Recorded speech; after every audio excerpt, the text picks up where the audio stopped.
Hochschild, Chair of the California Energy Commission. And on behalf of all of us, I want to welcome you all to the 5th Annual Clean Energy Hall of Fame. A good way to end, I think, what's been a really long and pretty intense year for many of us. And we're really excited to lift up some truly inspirational people and leaders here together today. This is a ceremony that we started 5 years ago, really on the theory that so much of the change we need to advance in our state and our world really happens at the local level, often with people who are totally uncelebrated. And this is an event to celebrate those people. And we're just really, really blessed to have you all here. I did want to say that the building that we're in is a new building, one of the greenest in our fleet of state buildings. And this is the Natural Resources Agency. We moved in here about 2 years ago or so. We're very fortunate to have with us the Secretary of Natural Resources, Wade Crowfoot. But just so you appreciate who we'll be speaking a little bit later in the program, a lot of what happens in this building is what I would call protecting the commons. Clean air, clean water, public parks, and ensuring that we advance the public interest, which is really ultimately what makes for a healthy and wealthy and thriving society. And that's driven by all the agencies here, our sister agencies and parks and CAL FIRE and Fish and Wildlife and the Coastal Commission and so many others, so many dedicated public servants. So all of us at the Energy Commission are really blessed to be here, be part of this family of incredible organizations advancing the public interest. I wanted to invite us all to stand and do the Pledge of Allegiance to begin. I pledge allegiance to the flag of the United States of America, to the republic for which it stands, one nation, under God, indivisible, with liberty and justice for all. And now I'd like to just take a minute for everybody to greet everyone around you. So just take a minute and introduce yourself and say hello.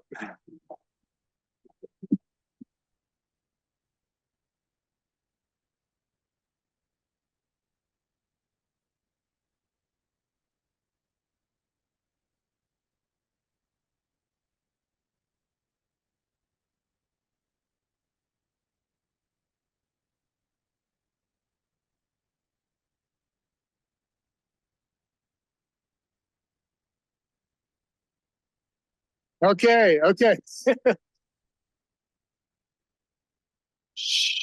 right, Ben. So one of the problems, we do this every year, people want to keep talking. So I also wanted to take a moment to thank our terrific co-chairs, Senator Nancy Skinner, Assemblyman Eduardo Garcia, our CNRA Natural Resources Secretary Wade Crowfoot, and our Secretary of Cali PA, Yana Garcia. And also to thank a really important group, which is our selection committee. So the Energy Commission actually is not involved in the selection of these winners at all. We have an outstanding group of folks serving on this selection committee, and I wanted to call them out. 3 of the folks serving on the committee are themselves former winners of these awards. Eddie Ahn, who won in 2021 as the Clean Energy Champion. Eva Acevedo, who's won the 2023 Youth Game Changer Award, and the Reverend, the one and only Frank Jackson, who won in 2023 Clean Energy Champion Award, as well as some members of our sister agencies, Joe Savior from the Department of Rehabilitation, Sarah Rubin from the Department of Conservation, Luam Tesfaye from the California Public Utilities Commission, Nowaki Schwartz from the California Natural Resources Agency, Joe Shea from the California Natural Resources Agency and formerly with the Governor's Office, and Ina Lupin from the Strategic Growth Council. Can you all give them a big round of applause?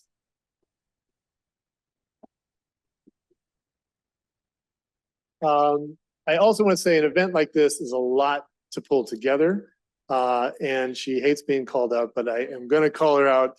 Noemi Gallardo has been absolutely phenomenal. And she has brought grace and heart and passion to this project, and I think it is to the benefit of all of us and to the state. And I also want to thank, where is our Queen Aretha Welch, who you are wearing what almost looks like a crown, but it really should be because you're the princess of this event. Let's give her a big round of applause. So in honor of the winners today, we're going to be planting a tree. This is in partnership with the Sacramento Tree Foundation, and there'll be as well a plaque for each of the winners that is made out of wood that's been reclaimed from the Sacramento Tree Foundation's Urban Wood Rescue Program. And so using this wood, we reduce waste and sequester carbon. So I want to especially thank the Sacramento Tree Foundation. And these trees are, of course, a living memorial to all of the contributions of each of the winners. So thank you. Is Joan Schubert here from the Sacramento Tree Foundation? Joan, stand up. Thank you for all your work.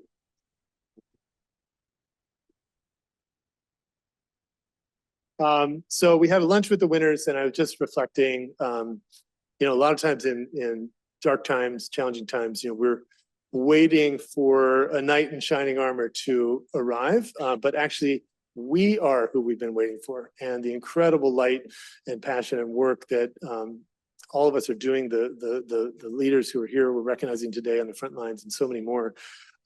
That's how we're going to get through the challenging times and lifting each other up. And that's really what today is about. So with that, let me invite up a superstar to the stage. Where is Vice Chair Gunda? Come on down. So Siva Gunda is a longtime friend, colleague, leader at the Energy Commission. He's taken on some huge issues, supporting grid reliability, getting us to 100% clean energy, managing the gasoline price volatility, and a number of other issues. And he's been really just an exemplary public servant. And it's also, this week, it's his birthday. So let's give it up for Siva Gunda. Yeah.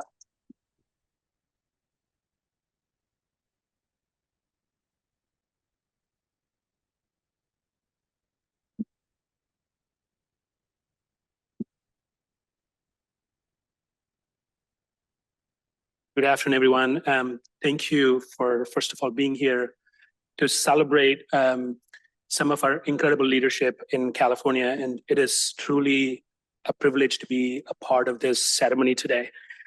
I'm, as Chair mentioned, Siva Gunda, serving as one of the commissioners here and the Vice Chair. So I'm incredibly honored to be in this role and get to tee up one of my absolute favorite human beings in this world, Gene Rodriguez.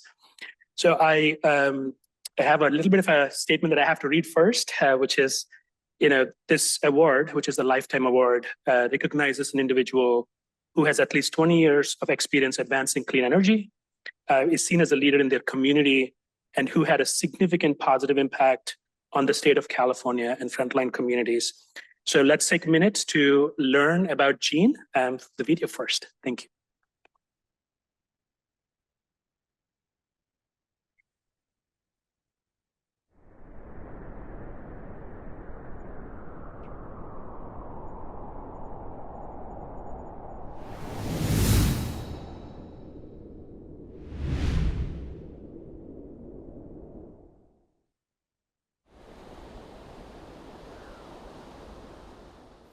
People who want to be right will stand up on a soapbox and make a speech and hope that it educates and changes people's minds, and that's important. But people who want to be effective will listen first and try to figure out how you can work to move the folks you're talking to from where they are to a clean energy solution, a clean energy pathway, to a clean energy future.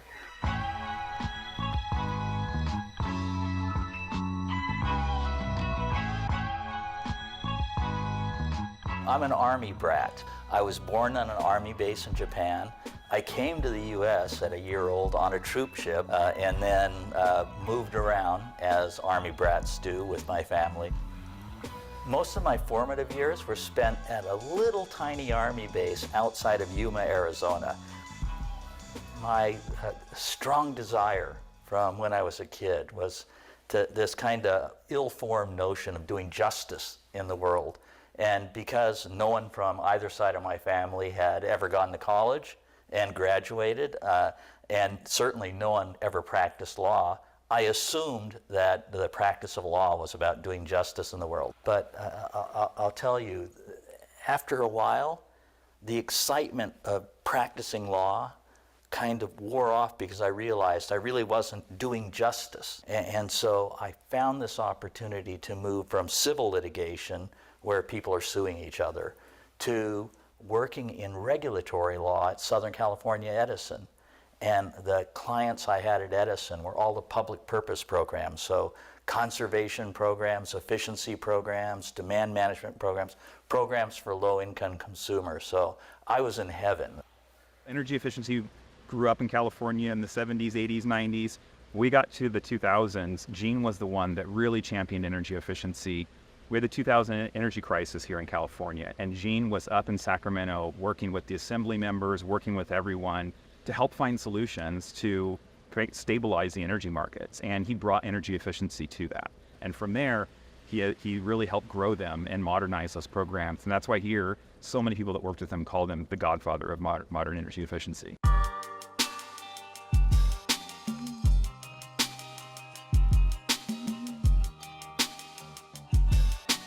When I joined the county, one of the first meetings I had with external stakeholders was actually with Gene in his capacity as vice president of ICF.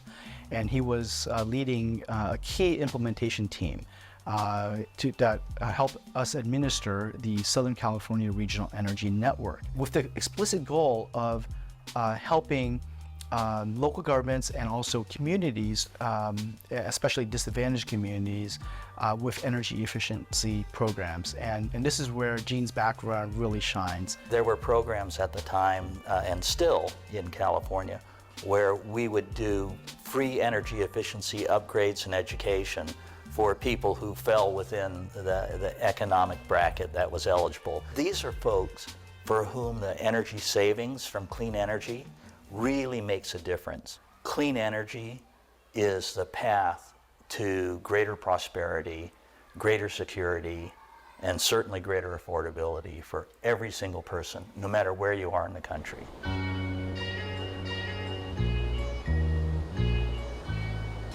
I was retired for a total of 4 months. We were taking long walks along the beach. Any concert we wanted to go to, we would go to. And then the phone call came. And that led to a really long conversation over an entire weekend with my wife, Becky. And we decided that although we had been working our entire careers for this retirement, it was time to postpone that retirement so that I can go back into public service and give back a little bit to the industry that's given so much to me. After working with Gene for many years, I was so excited to learn that he was Senate confirmed now at the Department of Energy as OE1, which is the Assistant Secretary for the Office of Electricity. You know, Gene had such a huge impact here at Southern California Edison. 23 years of driving energy efficiency programs, and now seeing him take that expertise, his knowledge, his relationships to the Department of Energy, where he can take his knowledge of energy efficiency, clean power, a cleaner grid, and really bringing people together to drive solutions nationally and having a national clean strategy is really exciting. I think we all have an obligation to be as impactful as possible in a beneficial way. And in the clean energy space, it matters more than ever. Because if you believe the science, you know that we have to have collective action and muscular collective action on climate change.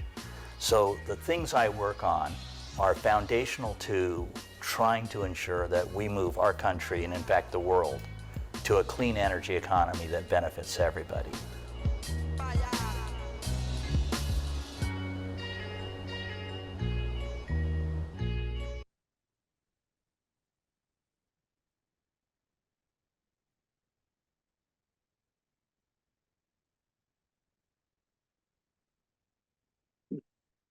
Right, so I want to just, you've kind of seen what Gene has accomplished in his life, and I don't think I can do much justice in adding to that. So I wanted to just kind of share a little bit of a personal story and journey that I had with Gene, and puts that into context of why I feel so proud and honored to be here to present this award to Gene.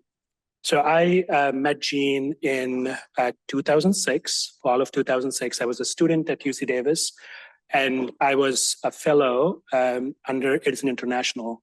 And Gene was my sponsor and my, by default, a mentor and somebody who needed to help me learn energy efficiency and the importance of that.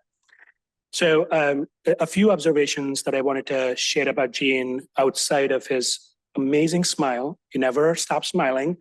You probably have seen in those videos, the one person, no matter what the situation, will always have a smile. And I think that affects his physical appearance. He hasn't aged a bit in the last 20 years I've known him. I do have to comment that he did not completely was truthful on the video. He mentioned how he took four months of retirement, and then he got this long call. He got many long calls. Some of them he always used them to veto, and he always say, "Oh, Becky doesn't want me to do anything right now. No more. And I can't come out of retirement for doing this." But I have to say, I looked to Gene about. There's a million things Gene can do as he was retiring, and wanted to attract him in every position I could. But thanks, Gene, for your contribution at the DOE. So just in the personal story, I want to just uplift what makes amazing leaders. I think by default, you need competence and you need kind of vision. And I think what you've seen in the videos is that he has plenty of that. But what distinguishes him in my mind as when I first met him in 2006 as a young immigrant in this in the state that was eager for mentorship, that was eager for acceptance, and eager for kindness and generosity. And those are the things I remember Gene for. I don't necessarily think of all the great accomplishments he had. From day one, when Gene first met me, there was this amazing amount of kindness and generosity in just taking me for what I was and helping me grow in energy efficiency and giving me a number of ideas on how to grow. He won't remember all these things because I think, I'm sure I'm one of many people that he mentored in his life. But when I first met him, I had this question on, what is this whole energy efficiency about anyways? I don't really understand the importance of it, help me. He took me for lunch. I don't know if you remember lunch. And then the only thing that I needed to trade with him was Diet Coke. And so, he loves Diet Cokes. That was not put on here. The sure thing to his heart outside his wife is Diet Coke, for those of you who are still. So for a long time, I brought him Diet Coke to be, to trade for his time. But I just want to say, your grace in helping me grow, I genuinely feel my journey as a student of efficiency, student of energy, and today in the role I am, would not be possible if not for you, Gene, and your early kindness. And I'm sure there are many people in this room and listening that feel that way. And I just wanted to congratulate you on this award, but also recognize your amazing ability to bring people together, have tough conversations, but help them see the vision. I did bring you a Diet Coke. Please do not open this because I was shaking a little bit. So do not. That was supposed to be the roast, but don't. But I just have to say, the times when I first met you, I used to bring this as a sign of respect and as a sign of getting your time. Now I give this to you as a sign of my absolute adoration for who you are and my fondness for who you are. Thank you for all the work you've done. And I can say this, I love you and thank you.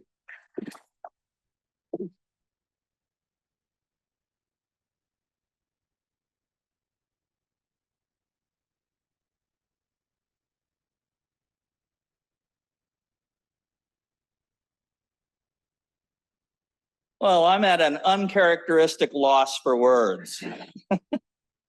But thank you, Siva, for the wonderful, wonderful introduction. And I have but a few minutes before you until they drag me off. So I only want to say two things. I'm honored and I'm delighted to be here today. I'm honored for the obvious reason. We should not be looking downtrodden, concerned about the future, because I'm honored to be in the state of California at the California Energy Commission, which has always been known. Oh, don't clap yet. There's more to come. always been known for its visionary leadership in the clean energy space. So while on January 20 at noon, I will be handing in a resignation that will be gleefully accepted, I'm sure, I know that what will really happen, what we were talking about, Julia, is that the world, international leaders from every country, will not be looking to Washington, D.C. for guidance and for inspiration for what must be done to combat climate change, but they will look right here to the state of California.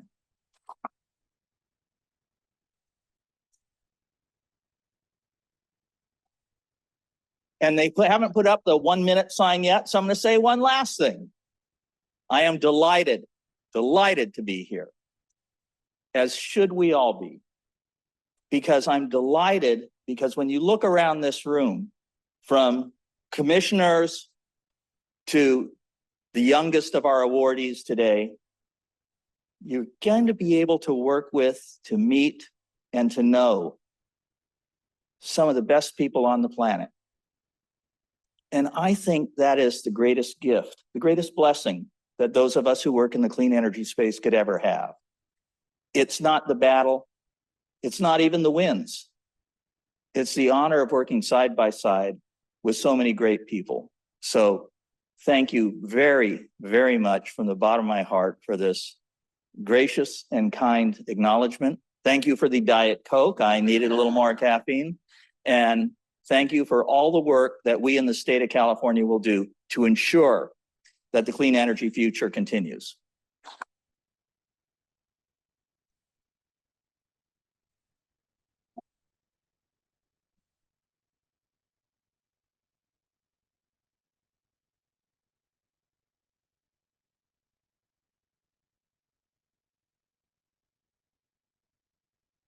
Well, unfortunately, I don't have any soft drinks for our next guest here. Let's give another round of applause to Gene. Thank you so much. So here to introduce the next winner, which is the Youth Game Changer Award winner, is the superstar who won it last year, Eva Acevedo, for getting renewables to her high school in Lodi. Can you join me in giving a big round of applause to Eva?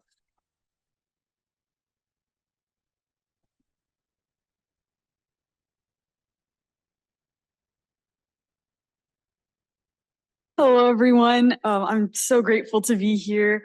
Coming from Lodi and Stockton, California, just being honored with that award last year has really opened a lot of opportunities for me to be able to intern here this last summer and just really opening my eyes to what it can mean to work for such an incredible government agency. And so I am super grateful to be here today and so inspired by all of our winners.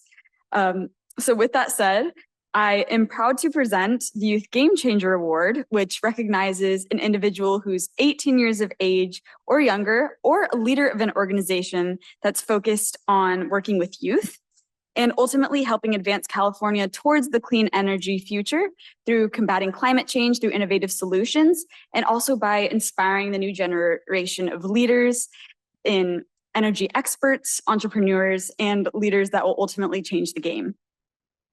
So this year's winner is Julia Zeitlin, who is absolutely inspiring and a peer of mine at Stanford University. Let's learn some more about her now.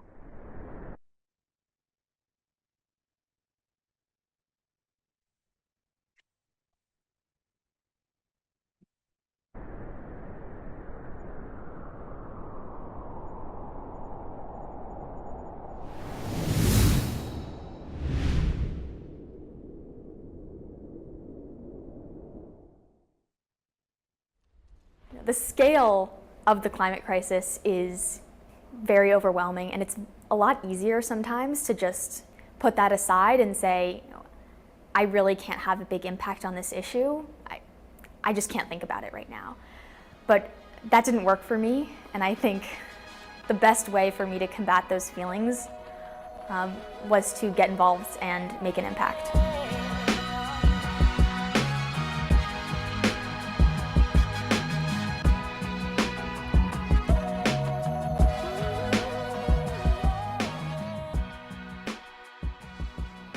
I think I was 15, when I co-started PASC, I was working with two good friends, and we were coming together to think about how we could be more effective activists in the climate movement. That's when we realized there was a huge opportunity to get involved in local climate policy here in Palo Alto. And so we brought together students from schools across the city. We trained them in the history of local climate policy in Palo Alto, and we equipped them with the tools to engage in direct advocacy with our local leaders. And we wanted to ensure that climate was front and center. When we first started showing up to meetings, I think a lot of city council members were taken aback, because usually at these meetings you have the same crowd showing up week after week. I think they were refreshed to see young people. It was really empowering to see them look up and actually listen. Our Sustainability and Climate Action Plan, which we updated with a lot of community input and working group input. Julia was one of the people who were on our Sustainability and Climate Action Plan working group to give us input. We were really able to showcase the impact and the power that youth can have in local government, in local policy.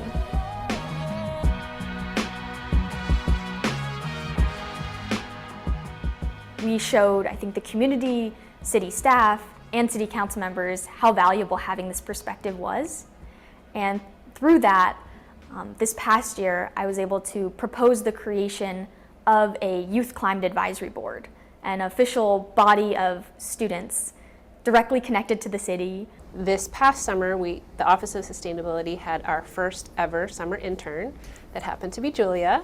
And so one of the big projects she worked on was sort of making the Youth Climate Advisory Board come to life and make it happen. I was able to really get into the nitty-gritty, nerdy side of ordinances and local policies, and she would kind of guide me through what this looks like from a staff perspective. And we're launching this inaugural board this year, and it's really exciting because this is a way to bring students into the municipal climate policy process for many, many years to come. This is an official body that's going to be staying with the city indefinitely. And it's really important to me that we're not afraid to have conversations about really important issues that affect everyone.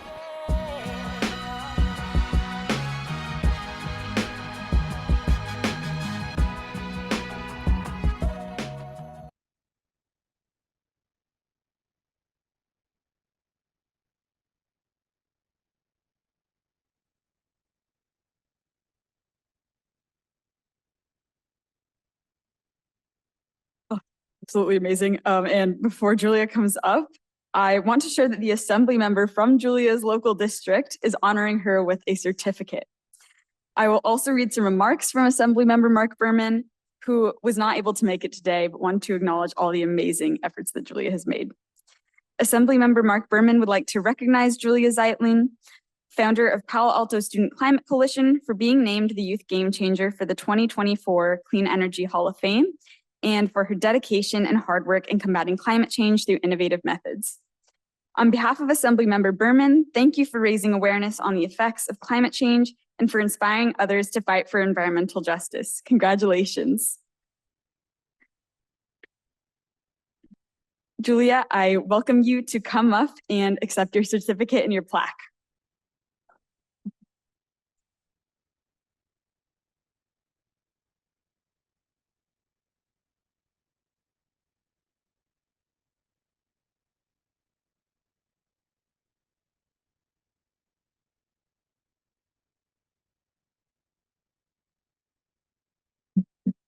Hi, everyone. Thank you so much, Ava, and thank you so much to the California Energy Commission. I feel so honored to not only be recognized alongside, but to be in the same room as these incredible climate leaders who have been working in the field of clean energy for so long.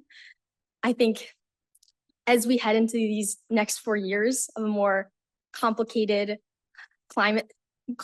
scene for the climate, where perhaps federal action will definitely be slowed, I'm really inspired and hopeful by these conversations I'm having with the incredible leaders here in California that are making this state the incredible progressive leader in climate. I would really like to thank Christine Luong, who has been an incredible mentor to me at the city of Palo Alto, but then also just an incredible friend. And I'd also like to thank the student leaders that helped me build the Palo Alto Student Climate Coalition and continue this incredible work, as well as my parents that are here today and my brothers that would be dragged, and actually they would happily come to my various protests and city council meetings late on Monday nights.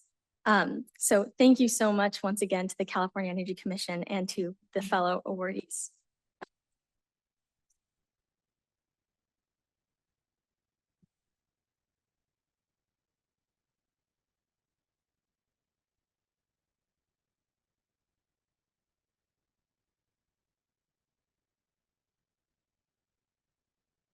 Well, congratulations, Julia. I think we're all going to be working for you and Ava pretty soon. You guys are rising fast. Next up, we have a special guest, my colleague, CPUC Commissioner Darcy Houck, who's going to be introducing the Tribal Champion Award winner. I just want to say a few words about what's happening with tribes in California. We have 109 federally recognized tribes in the state of California, and there is some of the most inspiring leadership anywhere in the country happening with things like the Klamath restoration, the largest dam removal project in the world, which just got done this last year, the reintroduction of the condor up in the North Coast, and there's been amazing innovation happening on clean energy as well. And so we are fortunate to be partnering with the tribes. We adopted a tribal energy sovereignty resolution, and we're now at the Energy Commission deploying over $100 million for tribal energy sovereignty projects. So a really exciting area of work, and we're fortunate to welcome the very first Native American commissioner at the Public Utilities Commission. Please welcome Darcy Houck.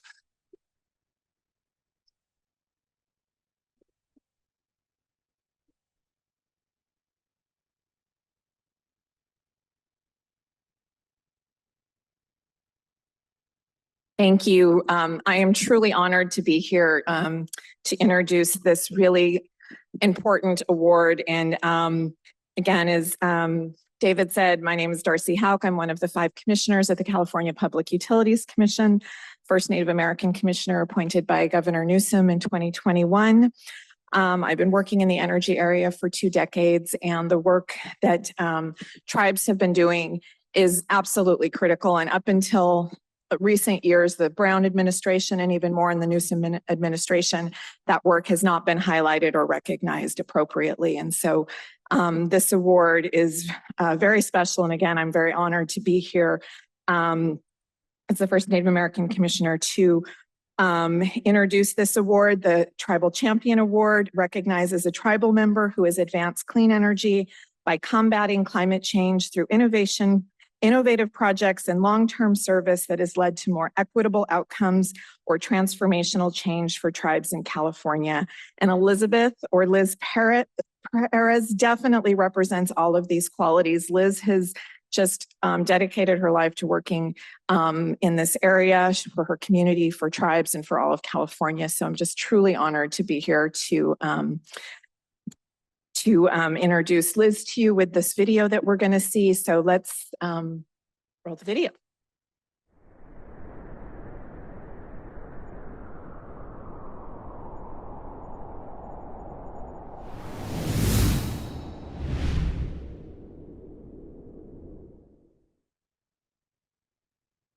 After 8 years active duty, 1 year in the reserves, I knew coming back home, I needed to do something that had purpose and meaning. And I didn't know what that was. It was my grandmother that really, how would you say, empowered me. Actually, she said, you need to get more involved with the tribe. She kept saying, you need to bring that experience back home. And when I transitioned out, I saw that there is something that we can do. And there is dependency on oil, dependency on energy consumption, and it's important that we reduce it.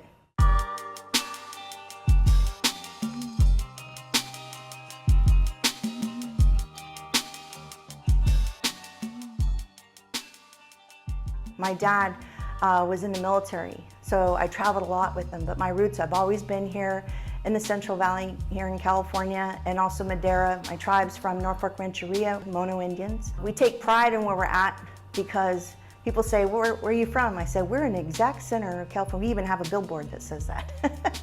When you go up there, to me, it's almost like time slows down.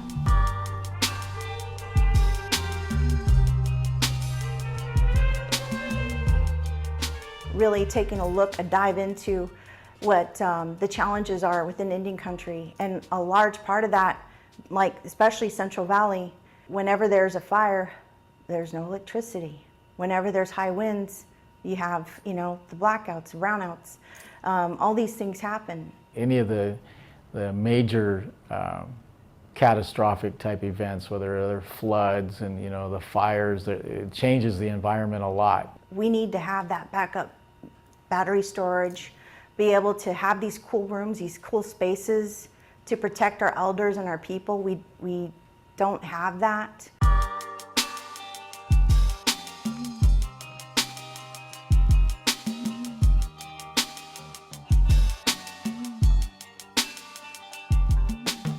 So down at Eagle Feather 1, we're putting up EV charging systems for level 2 and level 3 chargers currently right now.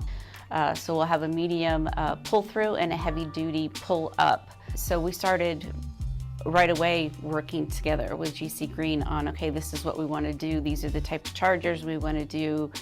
Weekly meetings with GC Green to include Liz, who's been key in getting this out here. She's been on site. She's come out and done site visits. And Tule River is doing a great job of that. They're in the process of that energy transition. And it's important during these wildfires that we're protected. And that's, protecting our sovereignty as people. So when disasters happen, we're protecting our lands and we're ensuring that we're still there. Because our ancestors made sure in that way, they fought in that way, so we're still here. So we have to fight in another way today to ensure that we're still here.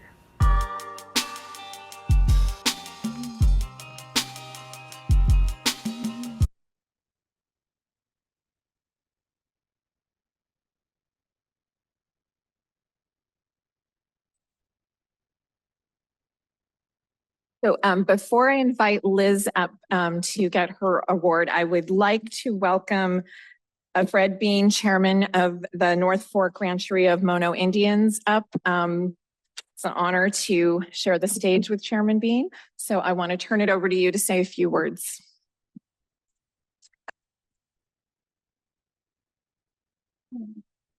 Thank you. Good afternoon, everybody. Glad you guys could all join us today. And this is a pretty amazing thing going on. So I'm Fred Bean, tribal chairman of North Fork Rancheria Mono Indians of California.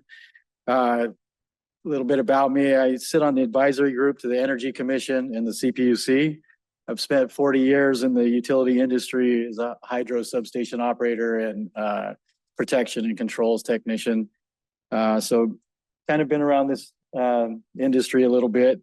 Our people are from Sierra Nevada mountains and central San Joaquin Valley, and we're resilient, we're survivors.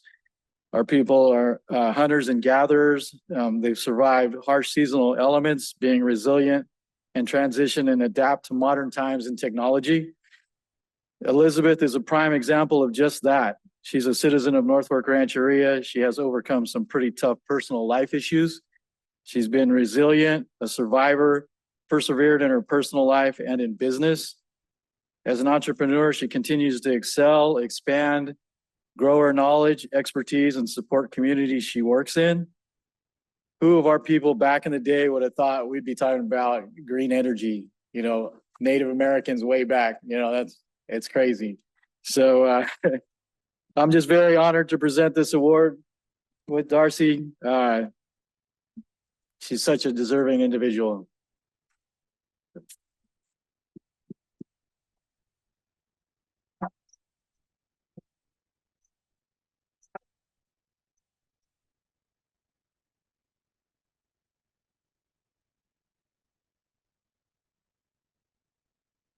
Thank you.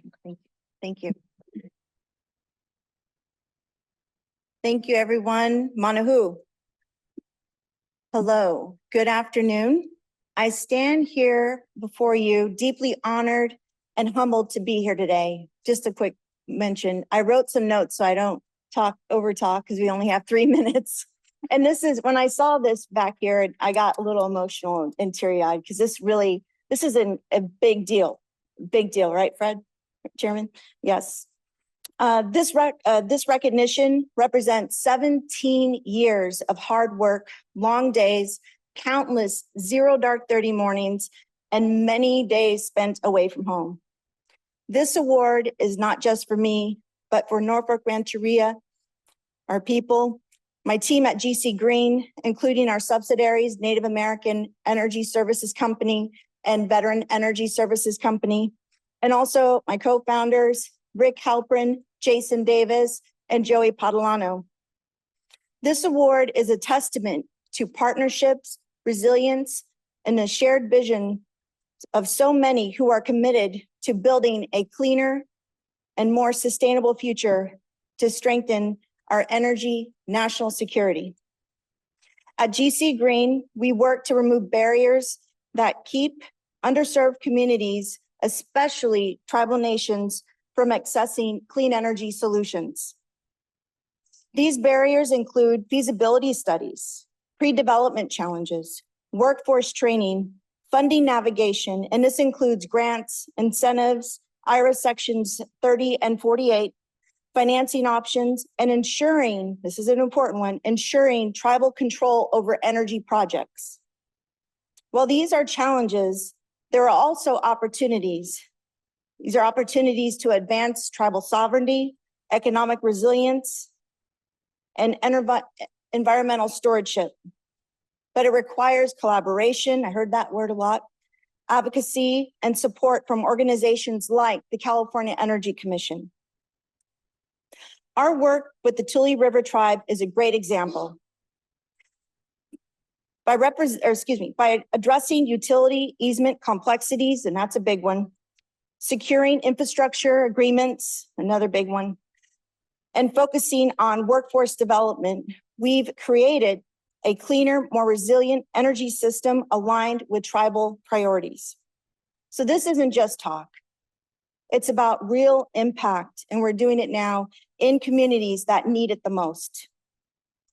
The work ahead remains urgent. Federal policy shifts threaten progress for tribal nations, I would say especially tribal nations. But Native American-owned firms like GC Green play a crucial role. Together, we must ensure tribes are not left behind in the energy transition. True progress means expanding that support, and I know here in California we'll do that. Thank you to the California Energy Commission and Commissioner, thank you. Thank you, everybody at the CEC for empowering tribal nations and ensuring that our tribes have the tools to overcome such barriers. And thank you to my family, of course, my kids, my resilient kids who I kind of tricked back in the day, not really tricked, but say we're going on a workcation, and I was trying to convince them it really is a vacation. And to my tribal council, of course, and my tribe for supporting me and encouraging me. To my team at GC Green, this recognition absolutely belongs to you.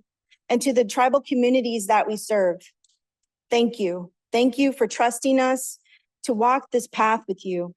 I can't forget about the Indigenous Futures Program and the leadership at Mission Driven Finance for supporting our tribal energy projects. And also Larry Rieta and CARB for developing EV programs that target tribal communities and underserved communities in the Central Valley. Thank you. That's really needed, especially in the Central Valley. Finally, it is really important point. This is a big deal. We were talking about this earlier. A reminder that despite the changes happening in January, I'm confident that Californians will just continue to do our thing, walk our walk, talk our talk. We're one of the largest economies on the globe.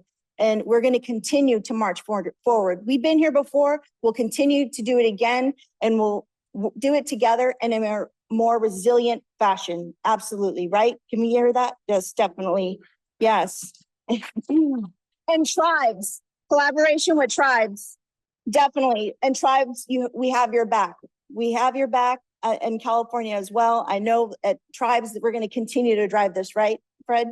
I know a lot of the tribes, this is a big deal, and who would have thought tribes would also be leading that way? And thanks to the administration of Governor Brown and Governor Newsom for giving us that path. In closing, let this recognition remind us of the work that we still have ahead. Together, we can make clean energy and address energy national security in the face of climate change and make it a reality for all tribal and underserved communities. Thank you for this incredible honor. And California, let's keep moving forward. Thank you.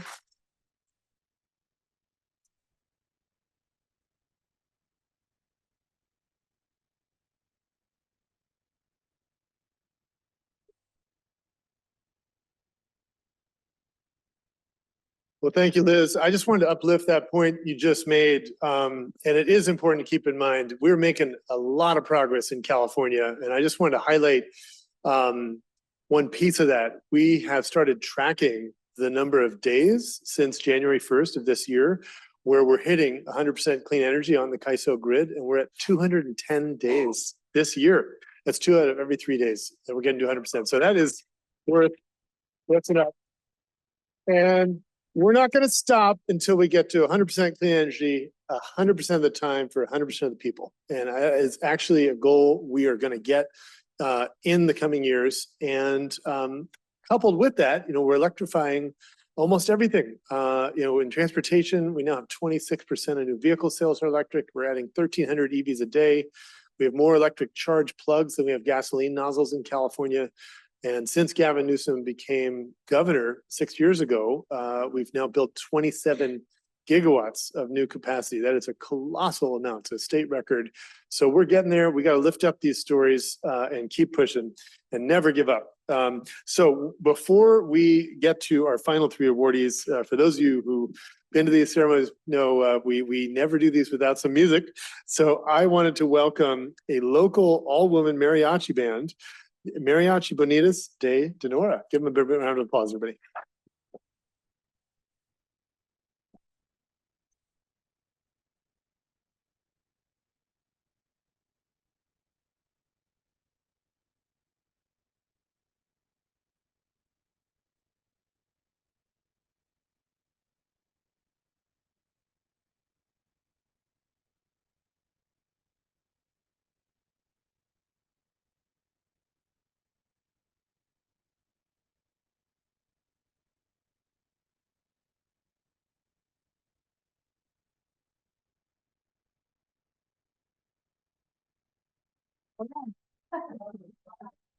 Gracias. Somos Mariachi Bonita.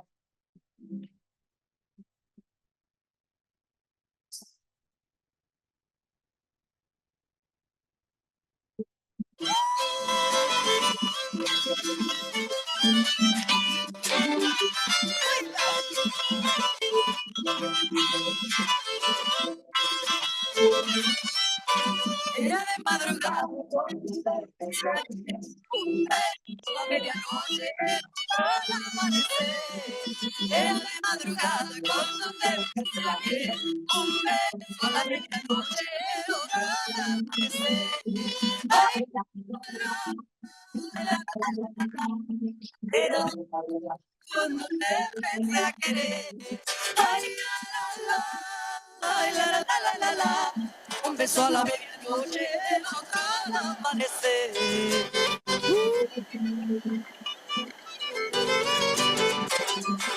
México, sí, señor.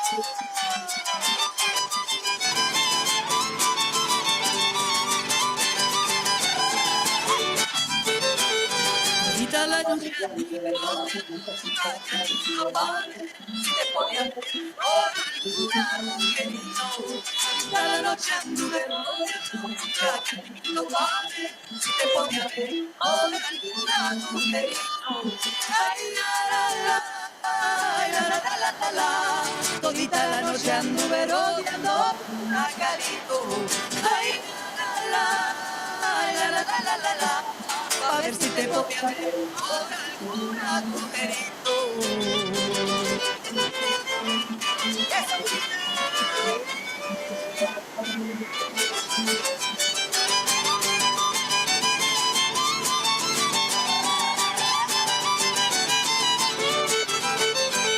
Lucero de la mañana, préstame tu claridad para seguirle los pasos de esa joven que hoy se va. Lucero de la mañana, préstame tu claridad para seguirle los pasos de esa joven que hoy se va. Ay, la, la, la, la, la, la.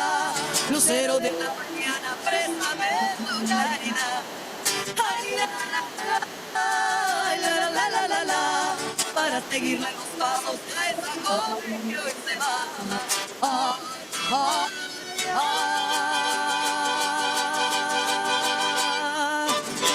Sí, señor.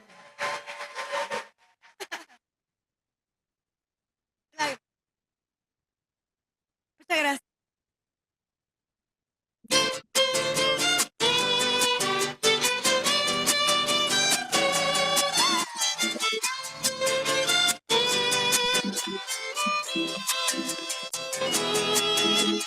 Cada vez que pienso en ti, nace un mundo dulce y nuevo. Porque ya en su mirar una nueva luz de sueño que me hace comprender la nostalgia tibia de su amor. Es fuego que alarde, une a los dos. Bajo el cielo tan azul, verás cualquier mañana, pájaro multicolor, va con una mirada extraña que me hace comprender la nostalgia tibia de su amor. Es fuego que al arder une a los dos. Un milagro brilla en su mirar, trayendo luz a mi vivir. Siento entonces que van a estallar el sol, el mundo entero y nuestro amor. ¡Hey!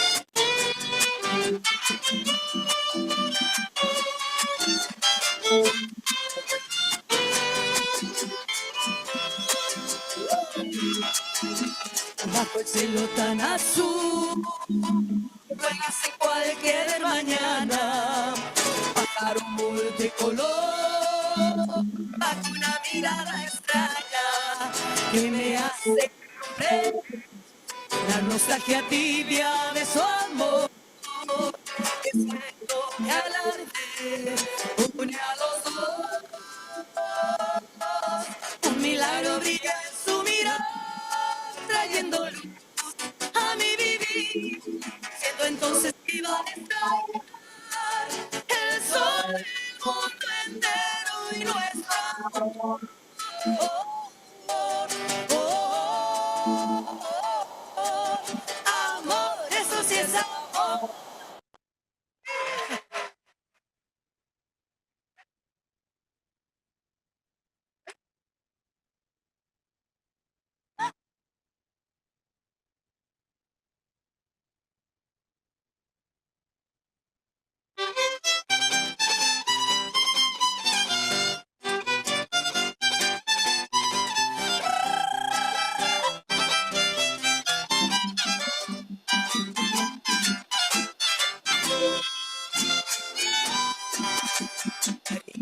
Oh,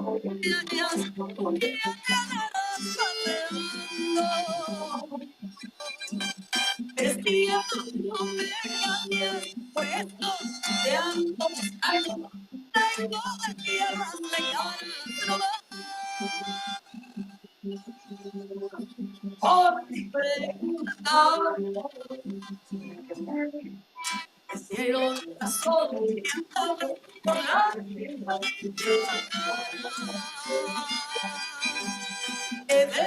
tierra y con rumbo de la guacana, te dieron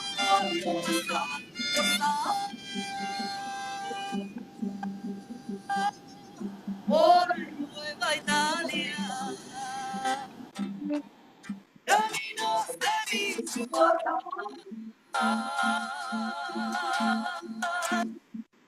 Y pueblos que voy pasando, si sabes dónde está, por qué estás llegando, dígale que aún está guay y voy.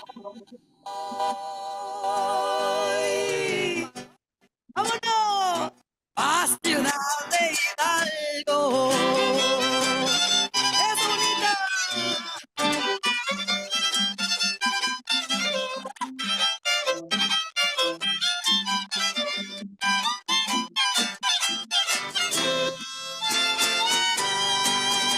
Yo te seguiré buscando por esta tierra bella. Decida cuando que fascina por ella y a me sueño esa carita morena. Buscarte acá,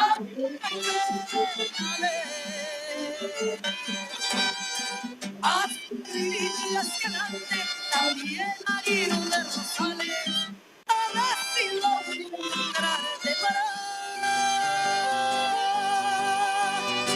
remediar mis males. Caminos de Michoacán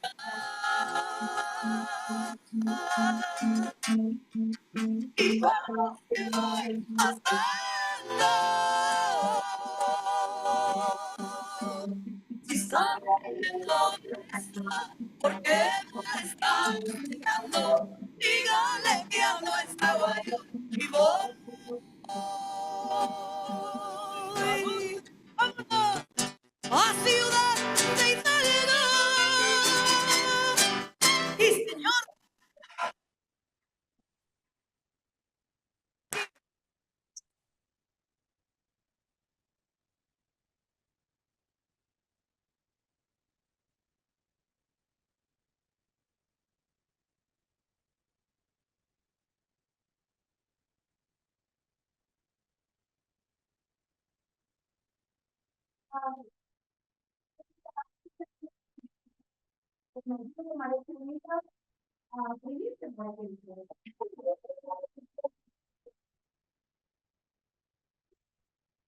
Mariachi, we are an all women mariachi band. We are 11 of us. Today is just three of us. We're very proud of the Mexican American girls that, we love our music. We love our traditions, our culture, and especially sharing it with all of you. It's an honor to be here with you guys today. So thank you for supporting the arts also, and thank you for everybody who participated in this beautiful event that invited us again. Mariachi Bonita de Sacramento.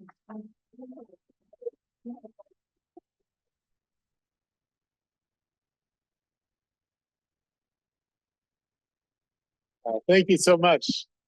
Man, I could use a little mariachi every day. That's place my morning coffee. Well, here to help us recognize the next set of winners is a longtime friend, colleague, and partner, Secretary Wade Crowfoot of the Natural Resources Agency. Wade and I have worked together for over 20 years, and in my case, over 20 pounds ago, when we first met in the city of San Francisco. We worked actually with Gavin Newsom when he was mayor of San Francisco, and he's been an absolutely passionate and very effective advocate for what we were talking about earlier, the commons, are protecting our public lands, our clean water, clean air, getting new public parks built in California, the Klamath Dam removal, and so much else. So he's going to give our next award. Give a warm welcome to Secretary Wade Crowfoot.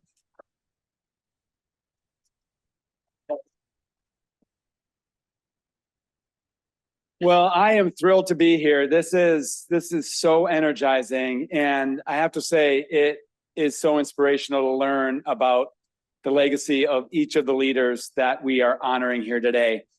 You know, David's right. We can be proud of so much in California driving this clean energy revolution.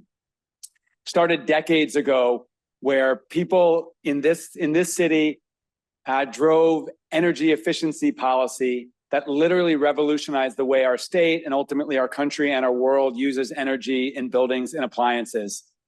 That leadership sustained over decades that investment in technologies like solar energy that actually brought down the cost of solar energy. So now in many cases, it's cheaper than fossil fuels.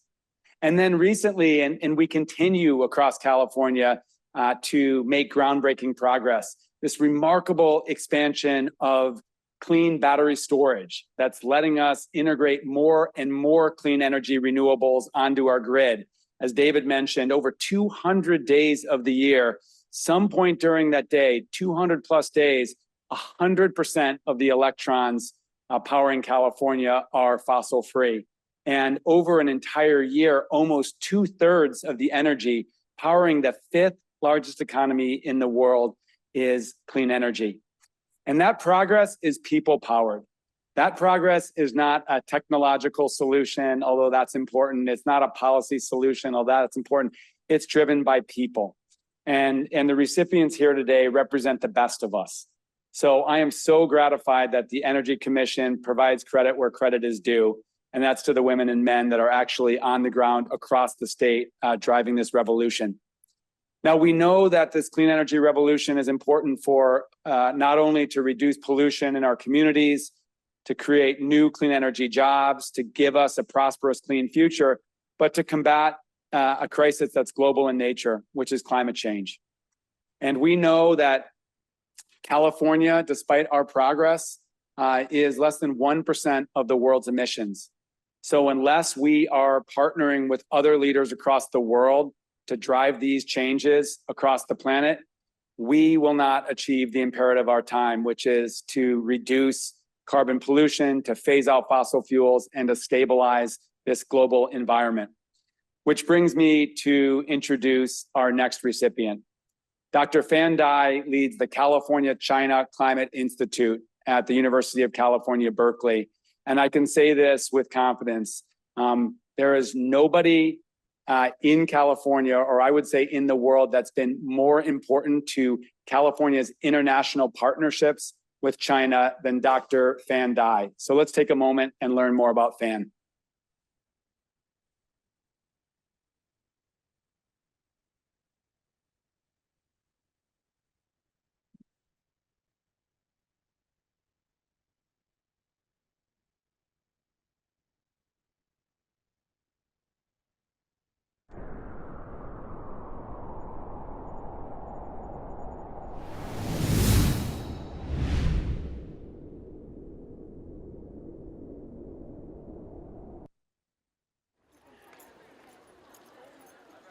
Being a mom, I think there's no other choice.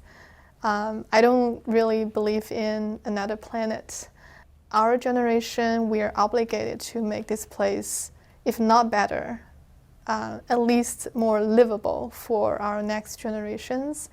And I think that part of the hope is more like responsibility.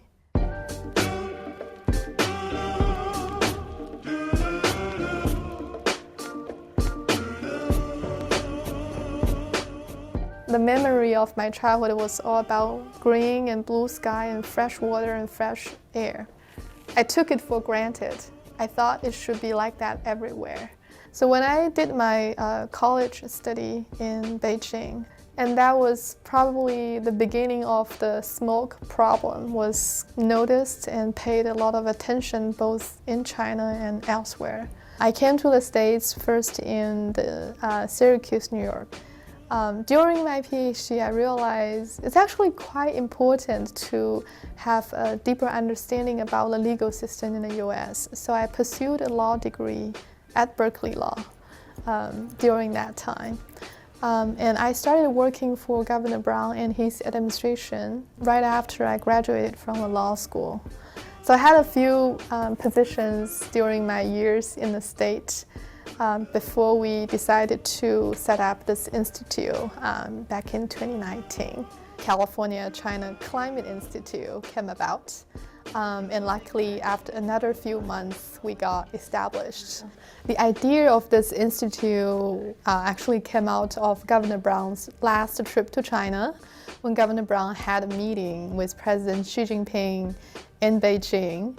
And we were at a very unique position to set up the dialogue because we were not trying to represent either government. We were just trying to get the conversations going and continued. In the last year, this institute was heavily involved in designing and executing Governor Newsom's trip to China. During his trip to China, basically in this meeting with the Chinese envoy, told him, California is doing all of these amazing things about climate change. You need to come and see them. Like, you need to see what we're doing in action. Like, just hearing about it is not enough. And like, I invite you to come to California and I will meet you and I will show you what we're doing. Governor Newsom was the first governor in about more than 4 years heading to China. And his trip was mostly about climate.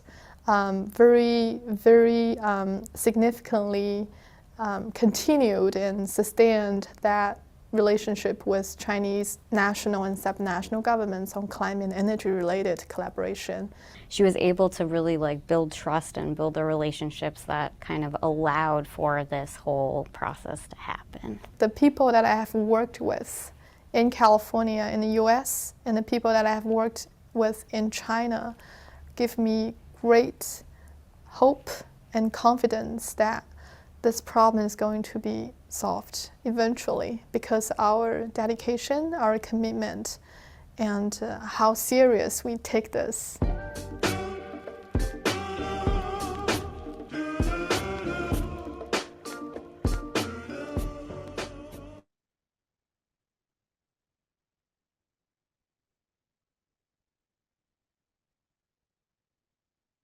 One of the most important reasons why this partnership, this California-China partnership, is, I think, among the most important in the world, is of course China's size of its economy and its growth as an economy.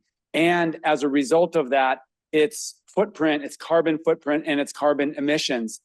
And I can tell you, those of us who have bridged the administrations of Governor Jerry Brown and Governor Gavin Newsom that have had a chance to work with Fan, I can tell you how critically important she has been, initially as a guide, helping us in California understand how to relate to our Chinese partners, helping our Chinese partners understand how things work in California.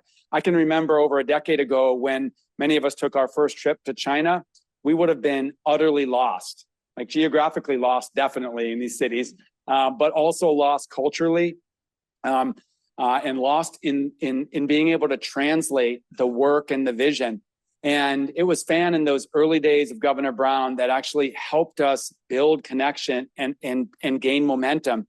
And then as Governor Newsom took office and Fan moved to this institute, she has remained absolutely essential. It was only 3 weeks ago, I was at a United Nations Climate Summit in Azerbaijan.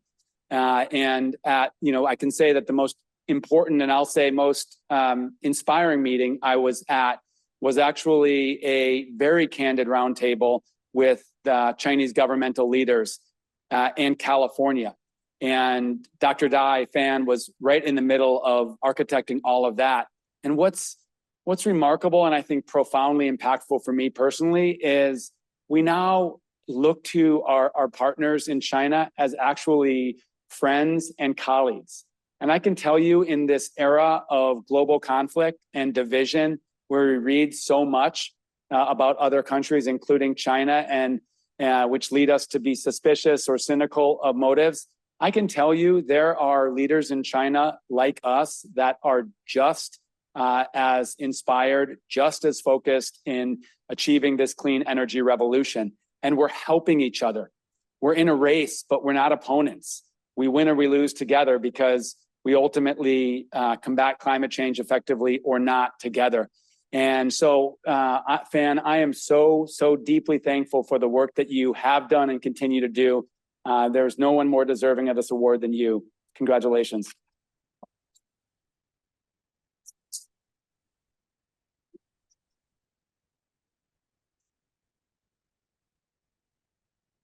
Thank you so much, Secretary Croft and Chair Hawkshaw and colleagues in California.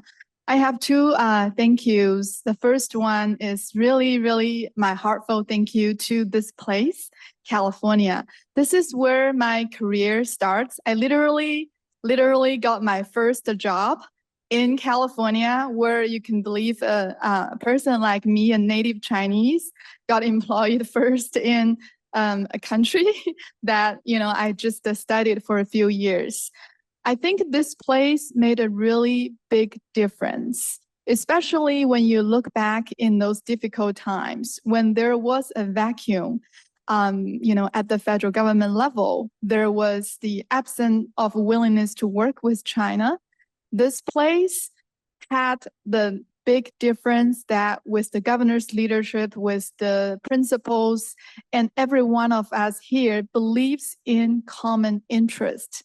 Every one of us found ways to compare notes and coordinate with the counterparts in China and elsewhere in different countries. This place made a huge difference for international climate diplomacy and leadership. That's the space that I'm doing a lot of work in and researching, and I'm writing a book about this project. My second thank you goes to the people. I'm really grateful for my long-term leader and I could say mentor, Governor Brown, and Chair Mary Nichols, who are serving as the chair and vice chair for the California China Climate Institute. For the very long time, both of them have guided me, inspired me, and challenged me and pushed me to the limit and beyond the limit to make those changes happen. And especially for our team members at California China Climate Institute, which is only 7 of us full-time employees. It's a very small team, but very capable and determined to make those changes happen. I think a lot of people came to us after the election asking, what are you guys going to do? What are the changes you're going to make? I'm very confident with this team and with this group of people.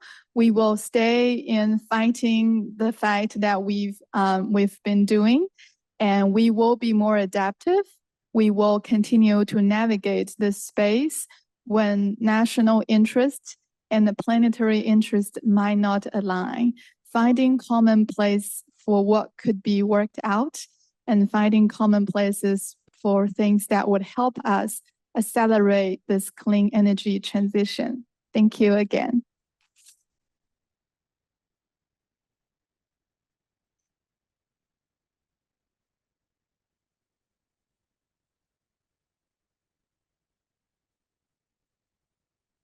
Well, I've been fortunate, as Wade has, to have gone with Fan to China a number of times on climate delegations, and she works you hard, dawn to dusk meetings. I can tell you that. Thank you, Fan, so much. It's funny just watching the different stories. I have this feeling of like all these threads being wound together into a really strong rope. That's what it feels like, and we're so much stronger because of the diverse stories that we have that bring us together. It's really only in California.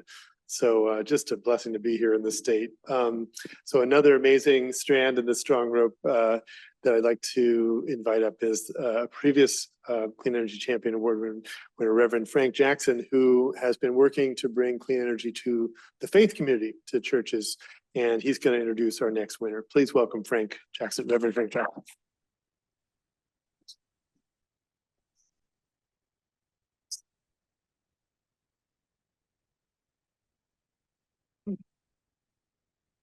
Thank you for being a little patient with me. I'll be 70 on next Tuesday. And I was on a Peloton last week bike. And my brain told myself that I was 40. But my thigh and my hip said, dog, you 70. So I got a little hitch in my giddy up. I'm Reverend Frank Jackson Jr., and I'm the chairman and chief executive officer of Village Solutions Foundation. And receiving last year this award significantly elevated our organization's profile, enabling our team to engage more effectively with organizations that we serve. as well as our community and stakeholder partners. And in addition to that, this year we also received the Southern California Edison's Energy Champions Award. And to Miss Watts, I met Miss Watts. I call her Miss Watts. Everybody calls her Pat. I call her Miss Watts because I really do elevate her in that kind of esteem. Because when she smiles, you cannot tell her no. Over the last 15 years, I've known Pat, affectionately calling her Miss Watts. She has been an invaluable mentor and strategic partner to me and our organization. She is truly the OG of energy. Without her leadership, guidance, and patient ear, I would not be where I am today.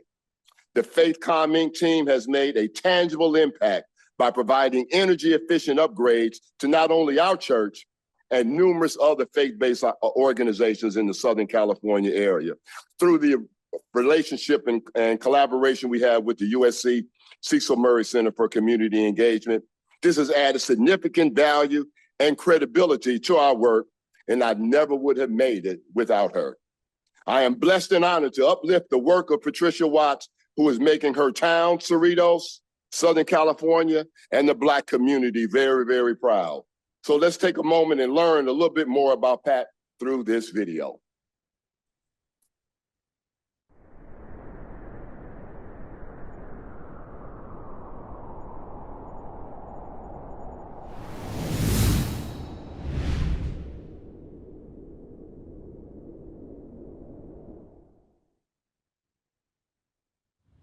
I grew up in California, so I remember smog. Some people have forgotten about smog, but not me. In the summertime, you couldn't see the mountains, right? Now we have so much, better, cleaner air because of all of the different things that we have done to work to reducing that smog.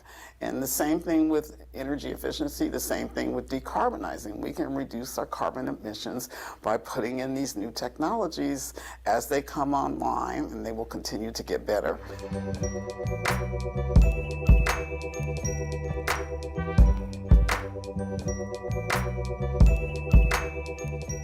I'm also motivated by the creation of jobs in our communities. And so workforce education and development is important. We need everybody. We need people from outreachers to installers to electricians, HVAC technicians, all to be able to go out and help people upgrade from old technology to the new technology that's more energy efficient and will save you money.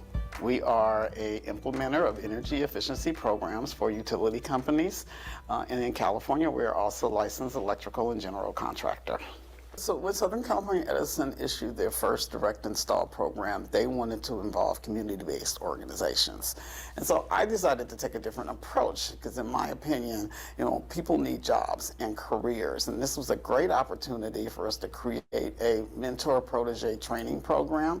I proposed a plan that would take individuals out of those communities and train them how to be energy efficiency auditors, how to be installers, and how to do back office support. We know her from a president and CEO perspective, as well as, a nurturing mom, and that often sometimes blends.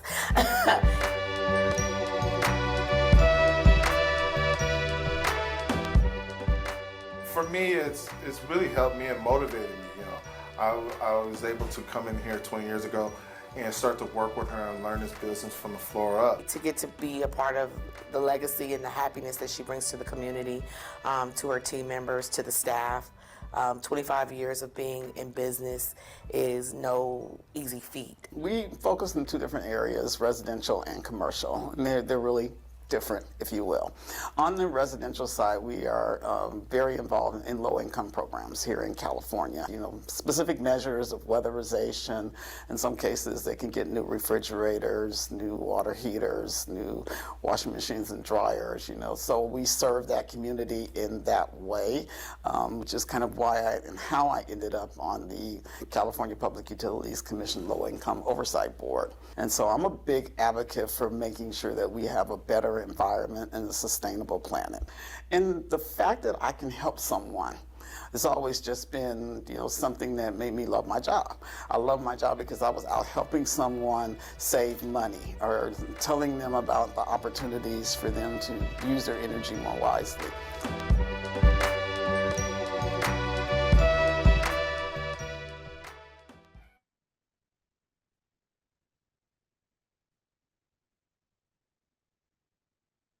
And it is now my honor and my privilege and bless to present to Miss Watts her award. Come on, Miss Watts, come get you.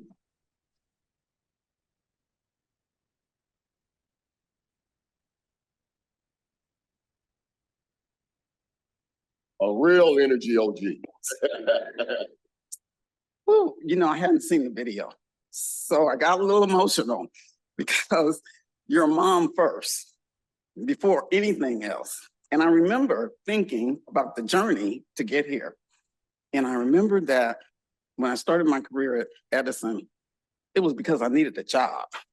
I needed a job because I was a single mother with 2 kids.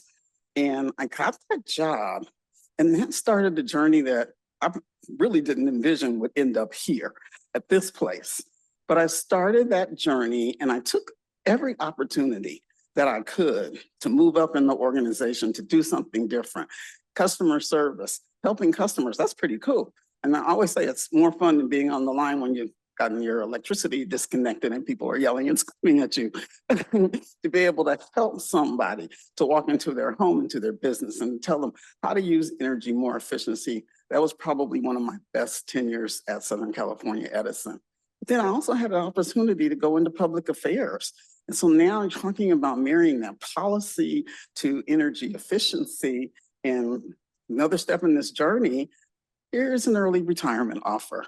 I'm leaving, I'm out of here. I don't know where I'm going, but I'm gonna do something. Well, that something ended up starting a company so I could go back to work for Edison, so I could do what I really love and what I was really passionate about. And that's the journey that led me here. I never saw this coming. I am so grateful that I was able to take this journey. I knew I was going to do this.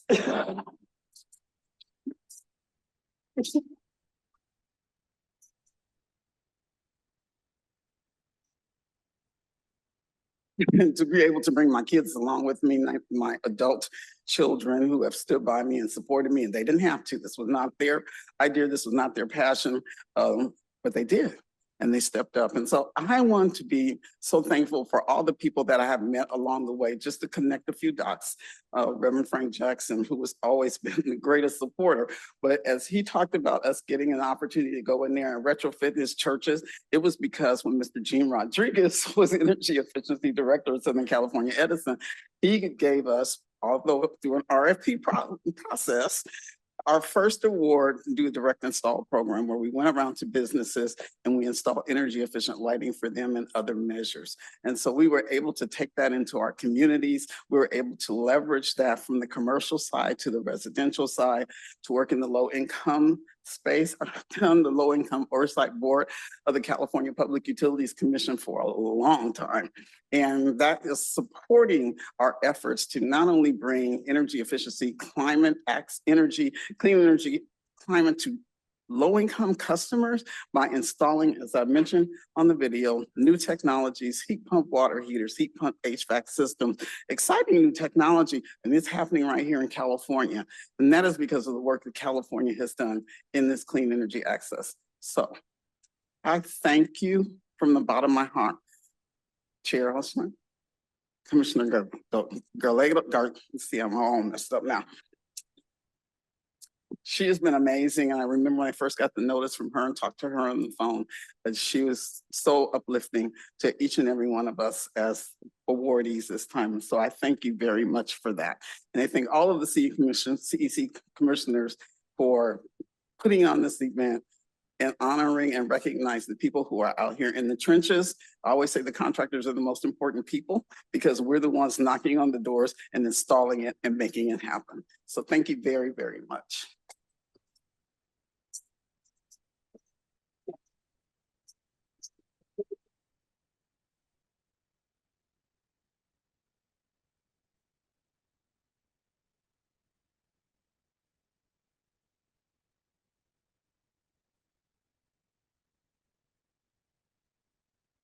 Well, good afternoon, everyone. I'm Patty Monahan, the Commissioner at the California Energy Commission. And I first want to say that I look forward to this event every year. And Ms. Watts, you are not the only one who is crying. I got to say, I have never made it through a Clean Energy Hall of Fame ceremony without some tears, because it is a beautiful thing to champion people who are really lifting up their communities.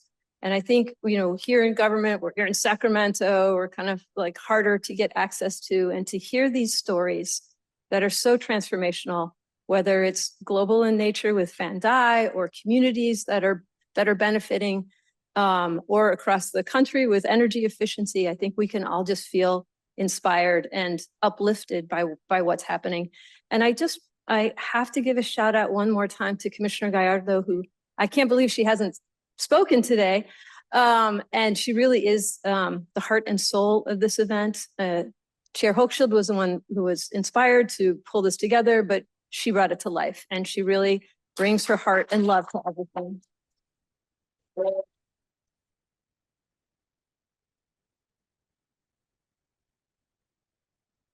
And as I was saying, you know, we celebrate the big and we celebrate the small, and really change happens at the community level. And change it can be so hard in communities to be able to make change. As we all know, bureaucracy kills, and it's hard. It can be very hard. And so to overcome bureaucracy and to really get grants, to get funding, to get projects in the ground takes a lot of fortitude. So, and I am excited to introduce a leader with a unique talent that's almost like magic for helping transition a small rural town to a clean energy future. A few years ago, I witnessed firsthand how the investments that Christine Vitarelli Busby has manifested into electric buses and electric vehicle charging. Let's give a shout out to EVs and EV charging. Yeah, baby. So let's learn a little more about Christine through this video.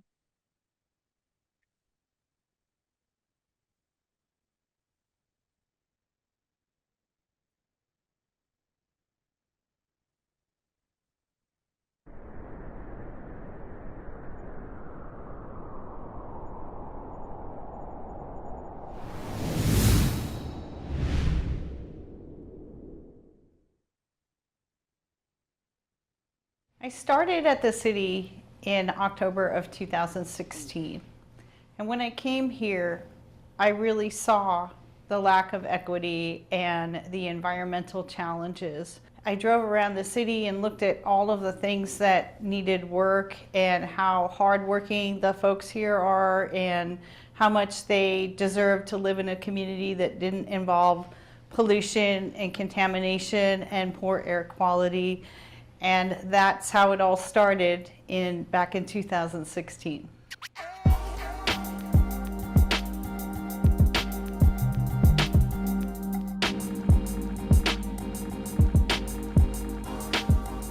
And so the thought was, working together in collaboration, maybe we could change the tide of environmental pollution, and that we could certainly knock a dent in it. It was a very open conversational between the city, with Christine's help, and residents in wanting projects that would benefit the community.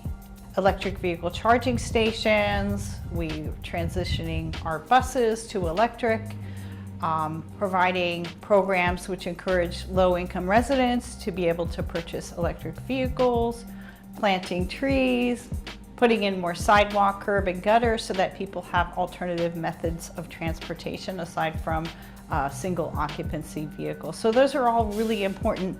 I don't think any one of those things as a standalone project is really going to make a dent, but when you attack it as a multifaceted plan to address environmental challenges, I think that's where we really have an opportunity to make some significant progress. It's a community that has really championed changing the data that exists here around air quality, around opportunities and access to so many of the clean energy opportunities that you hear about in big urban centers. And also residents are able to participate. That's the most beautiful part of this program. Christine really has put a focus and emphasis on saying, how do we have a little rural community be that, that champion and the leader in really providing access to clean energy and emerging technologies. We have been able to succeed and get Arvin a little over $46 million in grant funding. We partner on a lot of grant opportunities, really focused on bringing resources to the community of Arvin. As an educational partner, we are looking at developing not just our workforce development arm, but also helping to support the clean energy initiatives of the city of Arvin. But I'm real happy that we've gotten this funding, but I'm really looking forward to doing even more. So, you know, I think easily we could get to that $200 million mark and exceed it. But we just have to keep thinking, working harder, thinking smarter, which really has led me to believe that unity, strength, capacity building, working with collaborative partners is really the way to achieve those goals.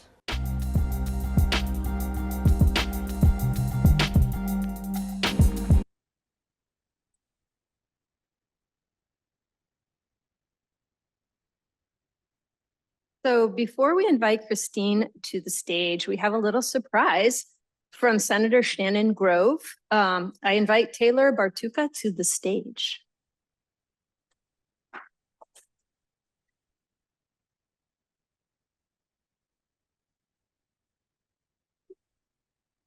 So, hello, my name is Taylor Bartuga. I am Senator Grove's legislative aide, and on behalf of the senator, we are very proud to present Christine with this Senate resolution. Or the Senate certificate. She has just been an incredible grant writer for the city of Arvin. Back in 2018, I'm sure as you all know, she was able to secure $2 million of federal funding to turn 3 diesel buses into electronic. And now that has set the foundation to have an all-electric fleet of buses by 2025. And so we just wanted to congratulate you so much on all of your hard work and thank you very, very much. And without further ado, please welcome Christine.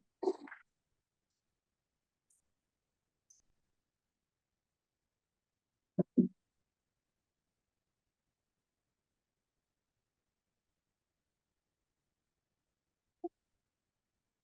you very much.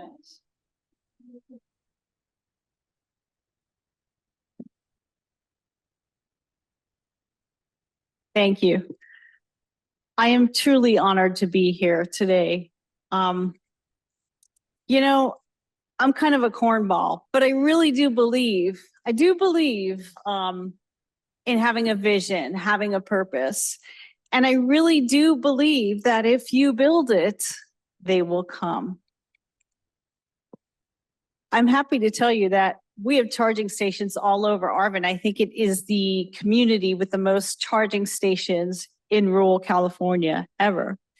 We have a park and ride with charging stations. We have workforce charging and sharing of workforce charging vehicles within the city.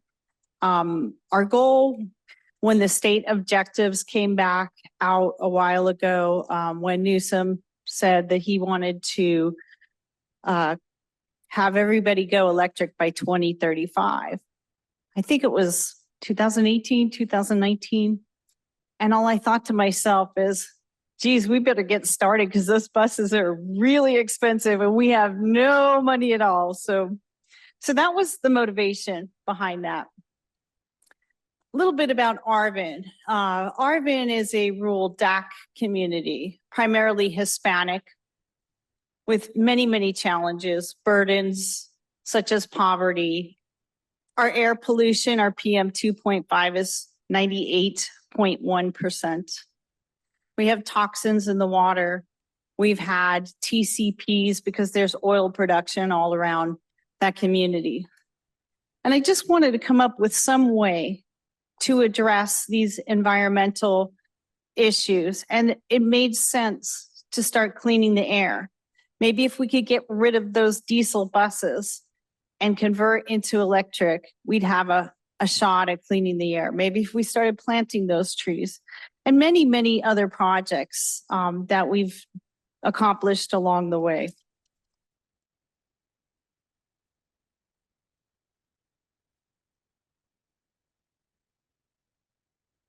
Our partnership with environmental justice groups and members of the community had significant impact in our ability to accomplish these tasks.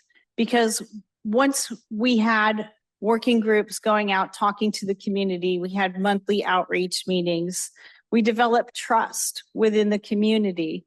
And from that trust, we were able to build momentum for a lot of these energy projects. And there were direct benefits to the residents if they could get their home weatherized, or if they could have upgrades within their home to keep the temperature lower because their house was warmer, because their windows were insulated. That was all really helpful. And now I'm seeing more and more residents are seeing the benefit of electric vehicles. Right now, as an AB 617 community, we're giving residents a $20,000 voucher to go get an EV. And I'd say that's a pretty good darn incentive myself.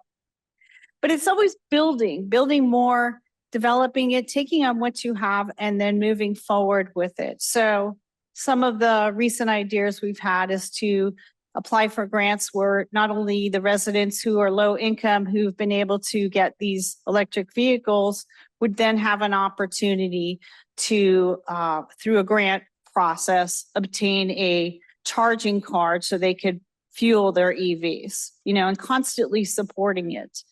And beyond that, getting people free vouchers to ride the buses so that they could get free and clean transportation.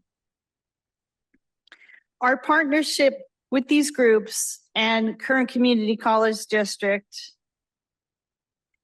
has brought a whole new clean energy era to the community of Arvin, and will provide opportunities for years with the new incoming Kern Community College District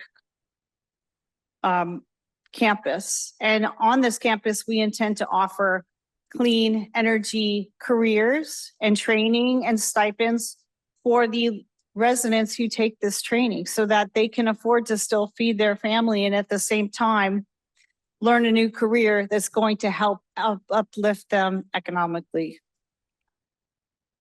And that's a great thing. I would like to acknowledge one person in the room in particular, my husband, Arthur Busby, who has endured many long nights alone while I was at the office, and many weekends like, what? I gotta finish this, right?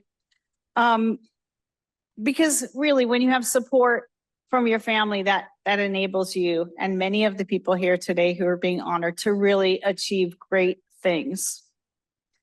I would also like to acknowledge Arvin Transit and my best friend, Hisham, who had the courage and the vision to accept the idea that we would go from diesel buses to electric, and that the cost ratio was significantly more. And when I said, hey, they're only $1 million a piece, we'll figure this out, And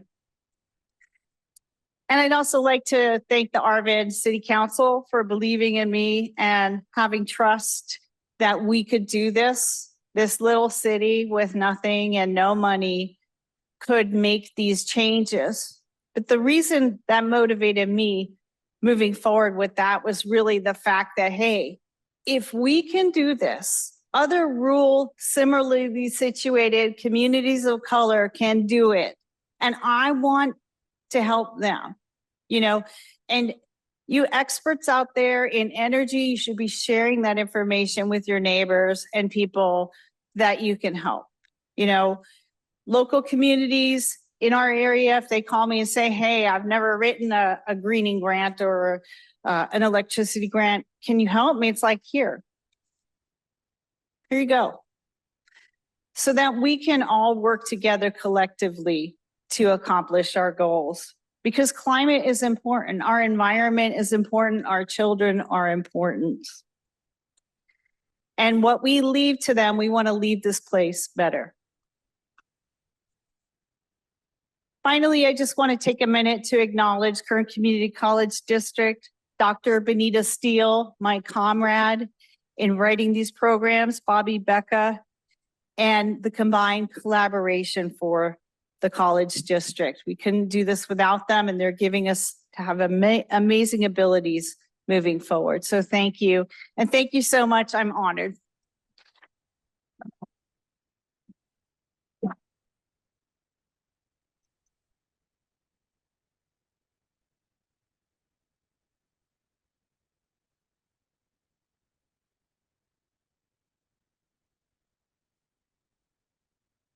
Well, thank you again to all the winners for sharing your stories with us, for inspiring us, for lifting us up as we seek to build a better future for the next generation. If I could invite all of the winners just to come here, bring your awards, and let's all stand and give them one last round of applause. So come on up here. Just